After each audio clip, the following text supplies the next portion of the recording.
नमस्कार, कानून की बात में आपका स्वागत है। मैं हूं आशीष भार्गव और मुद्दा जो है वो श्री कृष्ण जन्मभूमि और जो शाही ईदगाह मस्जिद है उसके बीच का विवाद का है। और एक बड़ी डेवलपमेंट हुई है, एक बड़ा कदम उठाने सुप्रीम कोर्ट जा रहा है। बड़ी टिप्पणी भी है, उसने अपना मंशा भी बताई है कि सुप्रीम कोर्ट में जस्टिस एस के कौल और जस्टिस सुधांशु धुलिया की ये बेंच है और इस बेंच ने कहा है कि वो चाहते हैं कि जो दोनों के बीच में विवाद है, श्री कृष्ण जन्मभूमि और शाही मस्जिद ईदगाह मस्जिद कमेटी है, उसके बीच का जो विवाद है मालिकाना हक को लेकर, उस पर जो है मामला सुनवाई इलाहाबाद हाई कोर्ट करे, न कि मथुरा की निचली अदालत।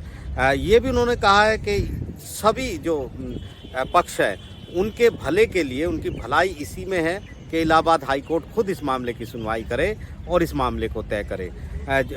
जो पीठ है उसने ये भी कहा है कि ऐसे संवेदनशील मामले हैं और ये ज़्यादा ज़रूरी है कि जल्द से जल्द उन पर फैसला हो और हाईकोर्ट उन पर फैसला करे, क्योंकि जब ये मामले लंबे खींचते हैं तो बेचैनी हो जाती है पक्षों में, लोगों में। ये एक बड़ी टिप्पणी उन्होंने की है और कहा है कि वो इसी पक्ष में है कि हाईकोर्ट इसकी मामले की सुनवाई करे।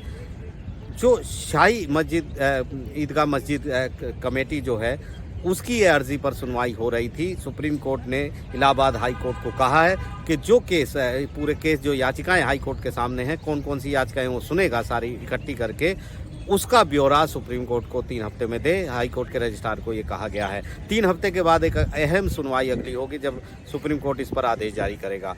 लिहाजा मुद्दा ये है कि यहाँ पर मस्जिद कमेटी आई है और उसका ये कहना है कि जो इलाहाबाद हाई कोर्ट का 26 मई का जो आदेश है उस पर रोक लगाई जाए।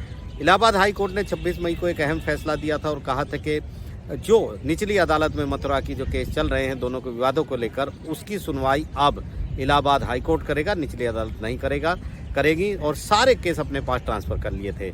मस्जिद कमेटी इस मामले को लेकर सुप्रीम कोर्ट आई। सुप्रीम कोर्ट से मांग की गई कि इस हाई कोर्ट के फैसले पर रोक लगाई जाए और निचली अदालतों में सुनवाई हो, क्योंकि उससे उसके जो मौलिक अधिकार है उसका हनन होता है। अगर सीधे हाई कोर्ट मामले का सुनेगा तो उसके अपील का अधिकार चला जाएगा, क्योंकि निचली अदालत सुनती है तो हाई कोर्ट में अपील जाती है और हाई कोर्ट के बाद सुप्रीम कोर्ट आती है। लेकिन खुद अगर हाई कोर्ट सुनेगा तो उसकी अपील सिर्फ और सिर्फ सुप्रीम कोर्ट में होगी। तो इस मुद्दे पर यह सुनवाई हो रही थी। हिंदू पक्ष ने भी कैविएट दाखिल की थी और ये मांग की थी कि उनका पक्ष भी सुना जाए। और इलाहाबाद हाई कोर्ट ने जो ये फैसला दिया था वो हिंदू पक्ष की याचिका पर दिया था, जिसमें ये मांग की गई थी कि क्योंकि बहुत सारे मुकदमे अलग अलग मथुरा जिला अदालतों में हैं, ऐसे में उन सारों को क्लब किया जाए और हाई कोर्ट खुद, क्योंकि एक बड़ा मामला है, इम्पोर्टेंट एक अहम मामला है, इसलिए हाई कोर्ट को खुद इस मामले की सुनवाई करनी चाहिए, जैसे कि अयोध्या मामले में भी हाई कोर्ट ने सुनवाई करी थी और बाद में फैसला भी दिया था। तो लिहाजा सुप्रीम कोर्ट के सामने ये मामला था और सुप्रीम कोर्ट ने अपनी मंशा साफ कर दी है कि वो चाहता है कि ऐसे मुद्दे की जो सुनवाई है वो हाई कोर्ट ही करे। तो अब एक नई लड़ाई अब हाई कोर्ट में शुरू हो जाएगी जब सुप्रीम कोर्ट इस पर फैसला देगा। हालांकि सुप्रीम कोर्ट ने अभी कोई आदेश नहीं दिया है, लेकिन उन्होंने स्पष्ट कर दिया है कि उसकी मंशा यही है कि ऐसे मामलों को हाई कोर्ट ही सुने।